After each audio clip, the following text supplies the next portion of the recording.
Next देखेंगे 113 number question लिखा है, संसार के सर्वाधिक महत्वपूर्ण मत्स्य क्षेत्र उन क्षेत्रों में आते हैं, मतलब जहां पे सबसे ज्यादा मछली पालन होता है। मछली पालन के लिए मैंने आपको बताया था कल वाली वीडियो में, नीली क्रांति होती है और नीली क्रांति का जनक किसे कहते हैं? हरिलाल को कहते हैं।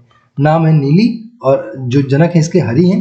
और इसके समय कौन सी पंचवर्षीय योजना चल रही थी? तो 7वीं पंचवर्षीय योजना चल रही थी। ये क्वेश्चन भी बनता है, 7वीं पंचवर्षीय योजना के समय नीली क्रांति हुई थी, तो हरिलाल चौधरी इसके जनक हैं नीली क्रांति। तो पूछ रहा है कि सबसे ज्यादा मछली उत्पादन कौन सा क्षेत्र में हो पाएगा, मतलब कौन सा जो क्षेत्र है इसके लिए सबसे बढ़िया क्षेत्र है? तो इसका सही जवाब हो जाएगा ऑप्शन नंबर सी, उष्ण तथा शीत सागरी धाराएं जहां पर मिलती हैं, मतलब थोड़ी सी गर्मी भी हो और थोड़ी सी ठंडी भी हो, ऐसे जगह पे ऐसे वाले पानी में मछलियां ज्यादा रह पाएंगी। ये कहने का मतलब उष्ण और शीत सागरी धाराएं जहां पर मिलती हैं वहां पे मछली पालन के लिए सबसे बढ़िया स्थिति होती है।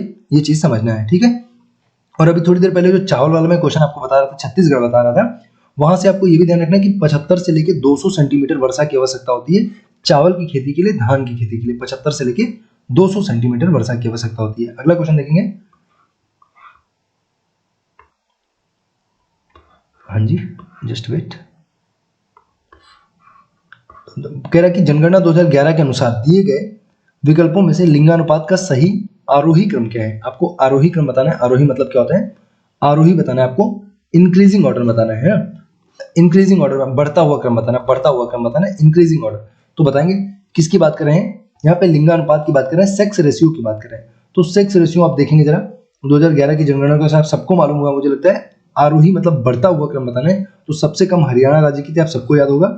उसके बाद जम्मू कश्मीर सेकंड पुअर था इस मामले में, दूसरा सबसे खराब राज्य था, फिर सिक्किम और फिर पंजाब। यहाँ पे अगर देखें हम लोग तो ठीक है, मुझे लगता है कि बढ़ता हुआ क्रम ऐसे लगा सकते हैं, बिल्कुल। आइए देख लेते हैं 114 नंबर क्वेश्चन का सही जवाब क्या हो जाएगा। तो बिल्कुल हरियाणा, क्योंकि यहाँ पे आप सबको पता है 879 थी, 879 हरियाणा की हो जाएगी 879, यहाँ पे सबसे कम थी, इसीलिए हरियाणा के पानीपत से जो है 22 जनवरी 2015 को बेटी बचाओ और बेटी पढ़ाओ योजना चलाई गई। तो हरियाणा 879 हो जाएगा। उसके बाद जम्मू कश्मीर हो जाएगा, है ना। जम्मू कश्मीर के बाद आपको अगर ध्यान रखना है तो सिक्किम पंजाब हो जाएगा, लेकिन सबसे ज्यादा वाला आपको ध्यान रखना है जो कि सबसे ज्यादा कहाँ को हो जाएगा? केरल को हो जाएगा। केरल कितना है? 1084, 1084 ये केरल का है, जो कि इंडिया में टॉप पर था 2011 की जनगणना के अनुसार। और बात करें अगर 2011 की जनगणना की, तो 2011 की जो जनगणना थी उसका जो थीम है, ये पूछता है, थीम का नाम था आवर सेंसस आवर फ्यूचर, हमारी जनगणना हमारा भविष्य, ये इसकी थीम थी। और अगर हम लोग बात करें अपने उत्तर प्रदेश की, तो यहाँ पे 912 थी 2011 की जनगणना के अनुसार। और अगर पूरे देश की बात करें तो 943 थी, 943 थी। पूरे देश में जो लिंगानुपात था वो कितना था? 943। अपने उत्तर प्रदेश में 912, केरल टॉप पर था 1084, बाकी हरियाणा सबसे पुअर था, यहाँ पे हो जाएगा 879 हो जाएगा, 879 हो जाएगा, 80 में एक कम, 880 में एक कम था ना। इन सारी बातों को आपको ध्यान रखना है। और बाकी अगर टॉपर्स की हम लोग बात करें, दूसरा टॉप कौन किया था? तो पुदुचेरी किया था। दूसरे टॉप पर पुदुचेरी था, यहाँ पे 1037 था, 37 था, 1037। और अगर राज्यों की बात की, क्योंकि ये तो केंद्र शासित प्रदेश है, अगर दूसरे राज्य की हम लोग यहाँ पे बात करें तो तमिलनाडु हो जाएगा 996। तमिलनाडु दूसरा राज्य कई बार देता है ऐसा ना, केरल नहीं देता आपको ऑप्शन में। अगर केरल नहीं देगा तो तमिलनाडु राज्य हो जाएगा। और केंद्र शासित प्रदेश की बात करेगा तो 1037 कहाँ का हो जाएगा? पुदुचेरी राज्य का हो जाएगा। इन सारी बातों को आपको ध्यान रखना है। इंडिया का कितना है? 943, यूपी का 912, केरल का, और दूसरा वाला राज्य आपको याद रखना है तमिलनाडु हो जाएगा, 996 हो जाएगा यहाँ का, है ना। बहुत सारी बातें इससे और बताने के लिए हैं, लेकिन धीरे धीरे करके हम लोग बताएंगे। एक साथ सारा बता देंगे तो आप मतलब बोर हो जाओगे बहुत ज्यादा, एक ही साथ आपको डेटा मिल जाएगा ना। तो चलिए अगले क्वेश्चन पे चलते हैं, इसको इतने पे ही रखते हैं। नेक्स्ट क्वेश्चन देखते हैं। नेक्स्ट है कि भारतीय संविधान के निम्नांकित अनुच्छेदों में कौन सा, सॉरी देखेंगे फिर से, भारतीय संविधान के निम्नांकित अनुच्छेद में कौन राज्य की विधानसभाओं के निर्वाचन का प्रावधान प्रस्तुत करता है? तो ये काफी अच्छा क्वेश्चन, यहाँ से मैं आपको काफी डिटेल भी बताऊंगा, बेहतरीन डिटेल बताऊंगा, काफी बेहतरीन क्वेश्चन है ना। राज्य की विधानसभाओं की बात करें, राज्य विधानसभा की बात चल रही है ना, राज्य विधानसभा। तो पहले तो इसका सीधा सीधा आपको आर्टिकल पता होना चाहिए कि विधानसभा के लिए कौन सा आर्टिकल होता है। तो इसका सही जवाब तो ऑप्शन फर्स्ट हो जाएगा, ऑप्शन फर्स्ट हो जाएगा 170 विधानसभा। अगर देखो हम पहले अगर हम लोग केंद्र की बात करें तो केंद्र में होती है संसद। जो संसद होती है, संसद राज्यसभा और लोकसभा से मिलकर बनती है, राज्यसभा और लोकसभा, है ना। तो संसद के लिए 79 नंबर आर्टिकल होता है। फिर अगर हम लोग राज्यसभा लोकसभा की बात करेंगे तो राज्यसभा के लिए 80 होता है और लोकसभा के लिए 81 होता है। देखो कंफ्यूज मत होना, राज्यसभा में कम सदस्य होते हैं, इसीलिए राज्यसभा में आर्टिकल छोटा वाला है, लोकसभा में सदस्य ज्यादा होते हैं इसलिए इसका आर्टिकल ज्यादा वाला है, ठीक है। अच्छा, सदस्य की अगर हम लोग बात करें तो राज्यसभा में कितने होते हैं, मैक्सिमम 250, और अगर हम लोग बात करेंगे लोकसभा में तो लोकसभा में कितने हैं, 552, 552 552, जिसमें से कितने आते हैं आप देखेंगे तो 530 है वो राज्यों से आते हैं, और उसके बाद अगर हम लोग बात करेंगे 530 राज्यों से आएंगे। राज्यों के अलावा जो है 20 सदस्य जो होते हैं वो यूटी से आते हैं, केंद्र शासित प्रदेश यूनियन टेरिटरी से 20 आते हैं, और जो 2 सदस्य होते हैं, 2, इनको लोकसभा में मनोनीत किया जाता है राष्ट्रपति के द्वारा, जो कि एंग्लो इंडियन समुदाय के होते हैं। 2 सदस्यों को मनोनीत करते हैं लोकसभा में राष्ट्रपति महोदय, ठीक है। इसके लिए अगर आर्टिकल आपसे पूछे कौन सा होता है तो लोकसभा में 331 नंबर का आर्टिकल होता है। लोकसभा में इन सारी बातों को आपको ध्यान रखना है।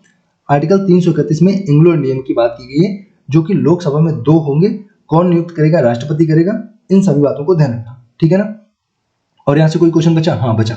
अगर राज्यसभा की बात करें तो राज्यसभा में सदस्य बनने के लिए उम्र होनी चाहिए कम से कम 30 साल, और लोकसभा में सदस्य बनने के लिए कम से कम 25 साल होनी चाहिए। तो अगर आपसे पूछेगा कि प्रधानमंत्री बनने के लिए उम्र कितनी होनी चाहिए, तो ऑब्वियसली कितनी होनी चाहिए, 25 साल, क्योंकि प्रधानमंत्री जो होता है लोकसभा में बहुमत दल का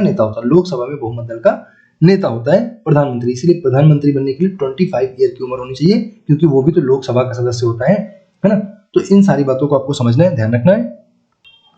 और अगर यहीं से आपसे ये पूछे कि राज्यसभा में जो मनोनीत करते हैं कितने सदस्यों को, तो राज्यसभा में राष्ट्रपति महोदय 12 सदस्यों को करते हैं, ध्यान रखना 12 सदस्यों को, और लोकसभा में कितने को करते हैं, आपके 2 सदस्य को करेंगे। आर्टिकल ध्यान रखना 331 है, लोकसभा में एंग्लो इंडियन को मनोनीत करने का जो जुगाड़ है उसकी बात चल रही है। अच्छा, राष्ट्रपति जो अपना प्रधानमंत्री होता है उसकी नियुक्ति की जाती है, ये आप ध्यान रखना, नियुक्ति की जाती है ना, जो अपना प्रधानमंत्री है उसकी क्या होती है, नियुक्ति होती है, नियुक्ति। तो ये भी क्वेश्चन बनता है कि नियुक्ति होता है कि मनोनयन होता है कि ऐसे करके पूछता है। तो राष्ट्रपति जो होता है, प्रधानमंत्री जो होता है वो नियुक्त किया जाता है, ध्यान रखना। सारी बातें समझ में आ गई। और यहाँ से और क्या क्वेश्चन बनेगा आपसे, राज्यसभा का मैंने आपको बता दिया कि 12 सदस्य हो जाएंगे, लोकसभा के 2 सदस्य हो जाएंगे, आर्टिकल 331 हो जाएगा, ठीक है, 80 हो जाएगा, ओके।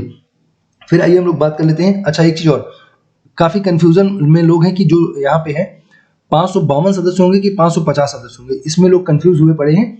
लेकिन आप बिल्कुल कंफ्यूज मत होना, क्योंकि 2026 तक कोई भी बदलाव नहीं होने वाला है। जो 104वां संशोधन हुआ है, 104वां संविधान संशोधन हुआ है, कब हुआ है 104वां संविधान संशोधन, 2020 में हुआ, 2020 में 104वां संशोधन हुआ है। यहाँ पर ये बात कही गई है कि जो एंग्लो इंडियन समुदाय के सदस्य हैं उनकी नियुक्ति का जो भी यहाँ पे सिस्टम था उसको खत्म कर दिया जाएगा। लेकिन क्योंकि 2026 तक कोई छेड़छाड़ नहीं होगी, इसलिए 2026 तक जो भी स्थिति है वो यथावत बनी रहेगी। 104वां संविधान संशोधन 2020 का आपको ध्यान रखना, संबंधित किससे है, एंग्लो इंडियन समुदाय के जो सदस्य हैं उनको खत्म करने की का व्यवस्था है, लेकिन वो अभी 2026 तक यथावत रहने वाली है। इसलिए अगर लोकसभा में मैक्सिमम नंबर ऑफ कैंडिडेट पूछेगा तो 552 ही आपको करना है, ठीक है ना। तो ये राज्यसभा लोकसभा से संबंधित मैंने आपको सारी बातें बता दी।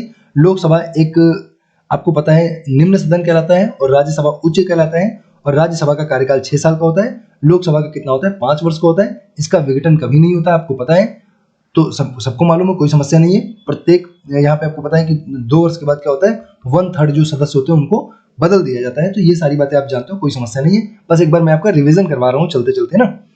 तो अभी देखिए यहाँ पे विधानसभा की बातचीत चली थी, तो एक बार कहिए तो इसको भी मैं आपको थोड़ा सा समझा दूं। विधानसभा, तो यहाँ पे बस जल्दी समझ लेंगे, एक जो विधान मंडल होता है, मंडल उसके जैसे वहां पे संसद के अंतर्गत राज्यसभा लोकसभा होता है, उसी तरह यहाँ पे विधान मंडल के अंतर्गत क्या होता है, विधानसभा और विधान परिषद होती है। विधानसभा और विधान परिषद होती है, ये चीज आपको समझना है। विधान मंडल के अंतर्गत तो विधान मंडल 168 में होता है, और विधानसभा आपने देखिए 170 हो जाएगी। विधान परिषद कितना हो जाएगा, विधान परिषद हो जाएगा 169 में विधान परिषद हो जाएगी। सेम उसी तरह से आपको याद करना है। जो छोटा है, जो उच्च सदन है वो छोटा वाला है, जो निम्न सदन है वो बड़ा वाला है ना। आर्टिकल भी उसी तरह से क्रम आप लगा सकते हैं। तो ये राज्य की व्यवस्था होती है। चलते हैं अगले क्वेश्चन पे, इस पे काफी डिटेल हो गई, सबको थोड़ा सा ख्याल में रखना, भूल मत जाना ना, नहीं तो फिर पेट की परीक्षा तो आप जान ही रहे हो, एकदम खोपड़ी पे आ चुकी है, पास में आ चुकी है ना। तो चले अगला क्वेश्चन देखते हैं। चलिए अगला देखेंगे, 116 नंबर क्वेश्चन देखेंगे, जस्ट वेट। 116 नंबर पढ़ते रहिए तब से। 116 क्या लिखा हुआ है कि निम्नलिखित में से किसको संविधान द्वारा मौलिक अधिकारों को लागू करने की शक्ति दी गई है। तो मौलिक अधिकारों को लागू करने की शक्ति किसको दी गई है, तो आप सभी को ये वाला बात पता ही होगी, ऑप्शन नंबर डी सही हो जाएगा। आर्टिकल 32 जिसे डॉक्टर भीमराव अम्बेडकर जी ने क्या बोला था, संविधान की आत्मा बोला था। और आर्टिकल 226 है ना, इनके तहत क्या होता है, कोई व्यक्ति रिट दायर कर सकता है ना, रिट दायर कर सकता है। रिट 5 प्रकार की होती है, ये भी ध्यान रखना। तो सर्वोच्च न्यायालय में अगर आपको जाना है सर्वोच्च न्यायालय में, तो आर्टिकल 32 से आप जा सकते हैं और 226 से उच्च न्यायालय में जा सकते हैं जब आपके मौलिक अधिकारों का उल्लंघन होगा, है ना। तो उसको कौन दिलवाएगा, सर्वोच्च न्यायालय और उच्च न्यायालय। सर्वोच्च न्यायालय आर्टिकल 32 और उच्च न्यायालय आर्टिकल 226। और वर्तमान में भारत में कितने उच्च न्यायालय हैं, तो 25 उच्च न्यायालय हो जाएंगे, ये भी आपको ध्यान रखना है। अमरावती उच्च न्यायालय जो है 25वें नंबर का, 25 नंबर का उच्च न्यायालय है। इन सारी बातों को थोड़ा सा ध्यान में रखना। और 214 होता है उच्च न्यायालय के लिए, आर्टिकल जो होता है 214 होता है, और 124 होता है सर्वोच्च न्यायालय के लिए। भारत का एक सर्वोच्च न्यायालय होगा। 124 में कहा गया प्रत्येक राज्य का एक उच्च न्यायालय होगा, सॉरी वो 214 में कहा गया है। 124 और 214 आर्टिकल ध्यान रखने हैं। कल मैंने आपको बताया था 28 जनवरी 1950 को सर्वोच्च न्यायालय की भारत में स्थापना होती है, जो कि दिल्ली में है ना। ये सारी बातें मैंने बताई थी। हीरालाल जेकानिया पहले थे और वर्तमान में 3-4 है, 34 है ना। वर्तमान में टोटल कितने न्यायाधीश हैं, 34 है। 33 है अन्य और एक है मुख्य। मुख्य कौन है, यू ललित है ना। यू ललित जो है चीफ जस्टिस ऑफ इंडिया है। ये सारी बातें मैंने आपको कल भी बताई थी, आज फिर मैंने रिवीजन करवा दिया। बस पढ़ते रहिए, मैं आपको इसी तरह से डेली रिवीजन कराता रहूंगा। वीडियो को थोड़ा प्यार देते रहिए, है ना, प्रमोट करते रहिए, सब्सक्राइब करते रहिए। अगला क्वेश्चन देखेंगे 117 नंबर, जस्ट वेट। हाँ जी 117 देखेंगे। किसी राज्य में विधान परिषद की संरचना अथवा विघटन किया जा सकता है, तो आपको बताना है कि कौन कर सकता है। विधान परिषद की संरचना अथवा विघटन कौन करेगा, ये बताना है आपको। 117 नंबर क्वेश्चन। तो 117 का जो सही जवाब हो जाएगा वो हो जाएगा केंद्रीय संसद, क्योंकि आपको पता है कि विधान सभा और विधान परिषद जो कि दोनों हैं, वो कितने राज्य हैं वर्तमान में, 6 राज्य हैं, जहां पे विधान सभा और विधान परिषद दोनों हैं। इन 6 राज्यों का नाम क्या है, यूपी हो गया, बिहार हो गया, यूपी बिहार के बाद आपको याद रखना है आंध्र प्रदेश हो गया, तेलंगाना हो गया, यूपी बिहार आंध्र प्रदेश तेलंगाना, और उसके बाद आपका कर्नाटक हो जाएगा, कर्नाटक के बाद महाराष्ट्र हो जाएगा। ये 6 राज्य हैं, 1 2 3 4 5 6 है ना। ये 6 राज्य हो जाएंगे जहां पर दोनों व्यवस्थाएं हैं, द्विसदनीय व्यवस्था है, विधानसभा और विधान परिषद दोनों हैं। इनको ध्यान रखना। ये बनाने और बिगाड़ने का काम कौन करता है, केंद्रीय संसद जो है वही काम करती है इसको बनाने और बिगाड़ने का। अगला क्वेश्चन देखेंगे। नेक्स्ट क्या, वर्तमान लोकसभा में प्रत्येक राज्य के लिए स्थानों का आवंटन आधारित है। आपको बताना है कि जो राज्यसभा में सीटों का आवंटन है ना, किसमें, आप अनुसूची 4 में दिया गया है ना, राज्यसभा में सीटों का आवंटन, है ना। अनुसूची किसमें, 4 में, राज्यसभा में सीटों का आवंटन 4th में दिया गया है, ठीक है। राज्यसभा में सीटों का आवंटन, तो वो जो है यहाँ पे आप 1800 कर लेंगे, इसका सही जवाब हो जाएगा 1871 होगा, या फिर और इसको सही किया जाए तो 1872 कर सकते हैं, 1872 है ना। इसका जो बिल्कुल सही जवाब होगा 1872, जब पहली जनगणना होती है मेयो के समय, मेयो है ना, लॉर्ड मेयो के समय में जब पहली जनगणना करवाई जाती है, उसी समय से ये चीज फिक्स की गई थी कि राज्यसभा में जो है सीटों का आवंटन किस आधार में होगा। तो लिखा है वर्तमान लोकसभा में प्रत्येक राज्य के लिए स्थानों का आवंटन। तो यहाँ पे लोकसभा की बात हो रही है, तो राज्यसभा या लोकसभा की बात हो रही है, तो यहाँ पे फिलहाल लोकसभा की बात हो रही है। तो ये किस आधार पे होगा, जो पहली जनगणना हुई थी उसके आधार पे होता है, लॉर्ड मेयो के समय में हुई थी। और अगर हम लोग बात करें 10 की जनगणना या नियमित जनगणना की, यहीं पे अगर हम लोग बात करें, ये मैंने आपको क्या बताया है, पहली जनगणना। और अगर नियमित या 10 की जनगणना की बात करेंगे तो 1881 हो जाएगा, ध्यान रखना। ये 1872 और 1881, मतलब 10 साल से एक कम है, 9 साल बाद, है ना। ये होती है 10 की या नियमित जनगणना होती है, लेकिन इस समय जो है रिपन रहता है। कौन रहता है, रिपन के समय में नियमित जनगणना होती है, जिसको स्थानीय स्वशासन का जनक कहा जाता है। भारत में स्थानीय स्वशासन का जनक कहा जाता है रिपन को। तो 10 की जनगणना या नियमित जनगणना रिपन के समय में होती है, और जो 2011 की जनगणना होती है वो 15वें नंबर की जनगणना थी, ये भी ध्यान रखना। और चंद्रमौली की अध्यक्षता में, किसकी अध्यक्षता में, चंद्रमौली की अध्यक्षता में की गई थी। और इसका जो आदर्श वाक्य था वो था अवर सेंसस अवर फ्यूचर, हमारी जनगणना हमारा भविष्य। इन सारी बातों को आपको ध्यान रखना है। और यहाँ पे अगर मैं कुछ और बताऊं तो बताने के लिए तो बहुत कुछ है, लंबी वीडियो बहुत ज्यादा, एक एक क्वेश्चन पे अगर हम लोग बात करेंगे तो बहुत लंबी वीडियो हो जाएगी। तो चलिए इतना आप ध्यान रखना, लॉर्ड मेयो, लॉर्ड रिपन, और राज्यसभा में सीटों का आवंटन कहाँ पे, 4th अनुसूची में दिया गया है। और उसके बाद अगर हम लोग बात करें यहाँ पे 2011 में क्या है, अवर सेंसस अवर फ्यूचर, और 15वीं जनगणना थी 2011 की। अगला क्वेश्चन देखेंगे, 118 था, 119 देखते हैं। 119 देखेंगे, काफी इंटरेस्टिंग क्वेश्चन है। यहाँ पे लिखा है व्यावसायिक संपत्तियों के न्यासिता का सिद्धांत जो था, न्यासिता का सिद्धांत का प्रतिपादन किसने किया था। तो काफी इंटरेस्टिंग क्वेश्चन, आपने सुना नहीं होगा ये वाला क्वेश्चन। तो न्यासिता का सिद्धांत महात्मा गांधी ने इसका प्रतिपादन किया था। न्यासिता का सिद्धांत महात्मा गांधी ने इसका प्रतिपादन किया था।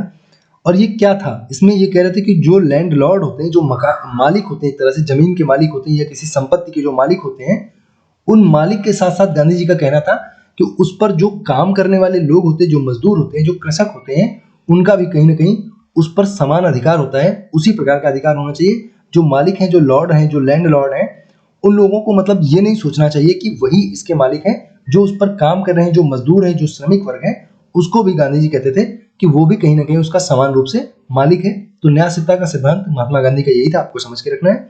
ओके, कार्ल मार्क्स को पूछता है कि ये कौन से देश के थे, तो ये जर्मनी देश के थे, इसको भी थोड़ा समझना। अगला क्वेश्चन देखेंगे। और गांधी जी ने क्या बोला था, गीता, जस्ट वेट, हाँ, गांधी जी ने कहा था कि भारत की आत्मा गांवों में निवास करती है। साथ ही साथ गांधी जी ने बोला था, गीता को माँ बोला था, जो गीता थी, गीता ना, जो मतलब गीता थी नहीं, मतलब गीता जो बुक है, तो उसको गांधी जी ने क्या बोला था, गीता को माँ बोला था, गीता को माँ गांधी जी ने बोला था, ये ध्यान रखना है। ओके, जस्ट वेट यार, इसमें कुछ परेशानी आ रही है पेन में, रुकिए एक मिनट। और जवाहरलाल नेहरू ने क्या कहा था, इन्होंने कहा था कि आधुनिक जो नदी घाटी परियोजनाएं हैं उनको आधुनिक भारत का मंदिर कहा था जवाहरलाल नेहरू ने, है ना। और गांधी बाबा को लॉर्ड माउंटबेटन ने कहा था one man boundary force. One man boundary force किसने कहा था, one man boundary force Lord Mountbatten ने कहा था। अगला क्वेश्चन देखेंगे, निम्न में से किस राज्य ने मृत्यु गणना की शुरुआत की है। मृत्यु गणना की शुरुआत की है, ये एक नया इनिशिएटिव है, किसके द्वारा चलाया गया ये बताना है आपको। तो मृत्यु गणना कौन करेगा, आपको बताना है। इसका जो सही जवाब हो जाएगा वो हो जाएगा कर्नाटक। और कर्नाटक के बारे में आपको ध्यान रखना है, कॉफी और रेशम के उत्पादन में कर्नाटक टॉप पर है। आंध्र प्रदेश की अगर हम लोग बात करेंगे तो ये जो हो जाएगा अभ्रक के उत्पादन में नंबर 1 पर आता है, अभ्रक, है ना, अभ्रक जो होता है उसके उत्पादन में नंबर 1 पर है आंध्र प्रदेश। और अभ्रक की अगर हम लोग बात करें तो एक इसकी विशेषता होती है अभ्रक की, वो थोड़ा सा ध्यान रखना है आपको। जो अपनी जो प्रेस होती है, प्रेस जिससे कपड़े प्रेस किए जाते हैं, प्रेस जो होता है ना, ऐसे करके मैं बना दे रहा हूँ कुछ कोशिश करके, ठीक है। तो जो प्रेस होता है, ठीक है, ये जो प्रेस होता है इसको देखेंगे, हाँ, जो प्रेस है, तो इस प्रेस की जो ये प्लेट यहाँ पे नीचे लगी होती है वो किसकी होती है, वो अभ्रक की बनी होती है प्लेट। और इस अभ्रक की विशेषता ये होती है कि ये उष्मा का सुचालक होता है, लेकिन इलेक्ट्रिसिटी, लाइट का कुचालक होता है ना। अभ्रक जो होता है उष्मा का सुचालक होता है, लेकिन लाइट का क्या होता है, कुचालक होता है, ये देना, करंट का कुचालक होता है। इसीलिए हम लोग को इसको टच करते हैं तो करंट नहीं मारता, सिर्फ उष्मा आती, गर्मी आती है ना। ओके, तो केरल के बारे में याद रखना है कि ये रबड़ का सबसे बड़ा उत्पादक राज्य है केरल। और बाकी हिमाचल प्रदेश के बारे में याद रखना है कि 100% एलपीजी कनेक्शन देने वाला पहला राज्य हो जाएगा हिमाचल प्रदेश। अगले क्वेश्चन पे चलेंगे। यहाँ पे क्या पूछा था, यहाँ पूछा था किस राज्य ने मृत्यु गणना स्टार्ट की है, तो कर्नाटक, है ना। कोई नाटक करेगा तो मार ही डालेंगे उसको, और उसके बाद उसकी मृत्यु गणना कर देंगे ना। नवीनतम जनगणना के अनुसार वर्तमान में अधिकतम और न्यूनतम लिंगानुपात वाले राज्य कौन से हैं, तो अधिकतम मैंने आपको पहले ही बता दिया था, अभी आपको याद भी होगा, मैंने कहा था कि 880 में एक कम, यानी कि 879 ये था हरियाणा का, जो कि सबसे कम वाला था। और 10 कितना बताया था, 1084 किसका बताया था, केरल का। दूसरे नंबर पे मैंने बताया था, यहाँ पे कौन सा दूसरे नंबर पे बताया था आपको मैंने, दूसरे नंबर पे बताएंगे, दूसरे नंबर पे कौन सा बताया था, बताएं, पुदुचेरी बताया था, 1037 हो जाएगा। और उसके बाद अगर दूसरे नंबर पे राज्य पूछता आपको तो मैंने बताया था 996, ये किसका था, ये तमिलनाडु राज्य का था 996। अपने यूपी का था 912 और अपने देश का 943। ये सारा मैंने आपको पहले ही बता दिया। तो यहाँ पे पूछा था सबसे टॉपर कौन है और पुअरेस्ट कौन है, तो आप देख लेंगे, यहाँ पे हरियाणा 879 और केरल हो जाएगा 1084, ठीक है। अगले क्वेश्चन पे चलते हैं।